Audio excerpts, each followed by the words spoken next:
Bonjour, je me présente, je m'appelle Guillaume Chérel et j'ai plus de 50 ans, mais il paraît que je fais 10 de moins, à vous de juger, hein.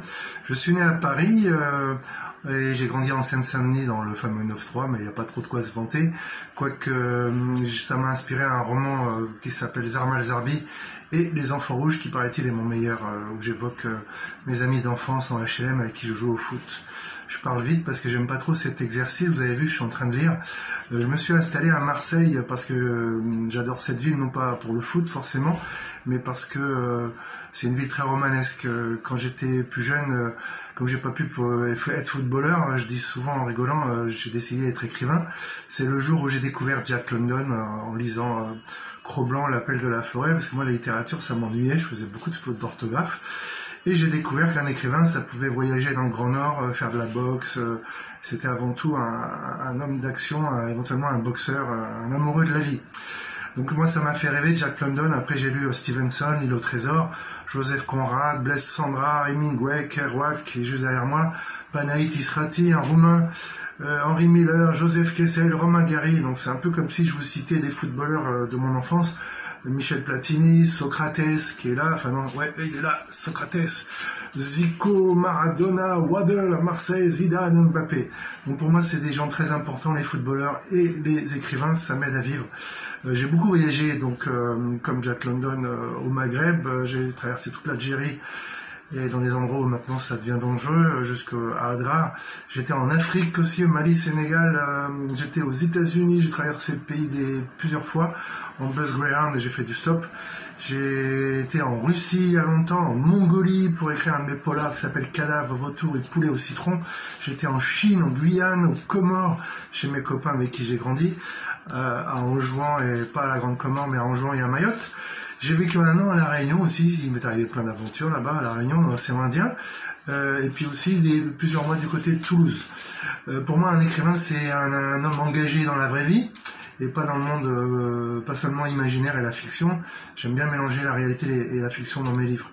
Je vais pas être trop long, ne vous inquiétez pas. Pour moi, un écrivain, c'est un peu un intellectuel quand même, un homme de lettres, un poète éventuellement.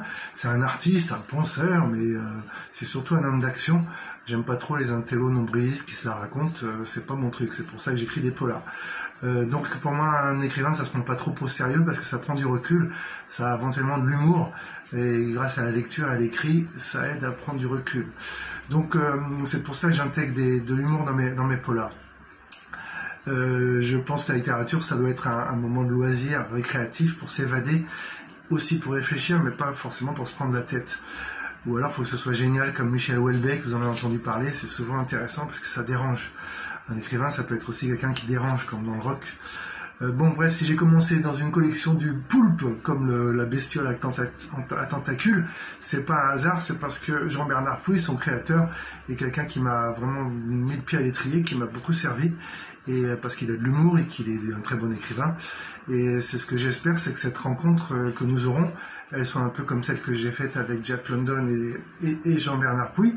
Notamment, vous avez compris que je serai en résidence d'écrivain. C'est pas seulement un atelier d'écriture que je vais faire. Vous allez autant m'apporter que moi je vais vous apporter, j'espère, puisqu'en ce moment j'écris un polar qui se passe à Marseille sur les traces de Jean-Claude Izzo, qui a écrit une trilogie importante qui s'appelait Total Chaos, Chourmeau et Soléa, qui a été recordman de vente des livres en série noire. Et je veux lui rendre hommage parce que je l'ai connu, il est mort d'un cancer il y a une vingtaine d'années, et pour moi c'est un hommage à la fois à la ville de Marseille et à Jean-Claude Izzo lui-même, que j'écris en ce moment un polar qui s'appelle Last Exit to Marseille, et peut-être que vous serez dedans, parce qu'on ne sait jamais, avec des personnages comme vous, ça peut m'inspirer. Bref, je serai donc en résidence chez vous, pour faire ça plutôt à la cool, hein, je ne vais pas vous donner des cours de français, je veux que ce soit récréatif, ludique, comme un jeu. Éventuellement on pourra faire des battles de rap ou de slam si ça vous branche, mais plus dans l'émulation plutôt que dans la compétition. Il ne faut pas que ce soit agressif, il faut que ce soit cool. Moi ce que je veux, c'est que ce soit un partage plus qu'un concours, et on va d'abord faire connaissance, voir un peu ce que vous faites, ce que vous aimez faire, ce que vous avez lu, quel est votre niveau de littérature, d'écriture, etc. Mais sans se pencher sur l'orthographe et tout ça, on s'en fout.